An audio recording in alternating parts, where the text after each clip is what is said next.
paano ba makakapagpahinga sa problema?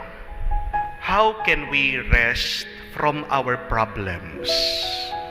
Kasi minsan, papahinga ka sa iyong problema, ang hirap. Habang meron kang problema, tuliro ka. Tingnan niyo po, pag may problema ka, subukan mong matulog. Hindi ka makakatulog ng mabuti. Minsan nga, mababangungot ka pa. Natutulog ka na, napapaniginipan mo pa yung iyong problema. Amen?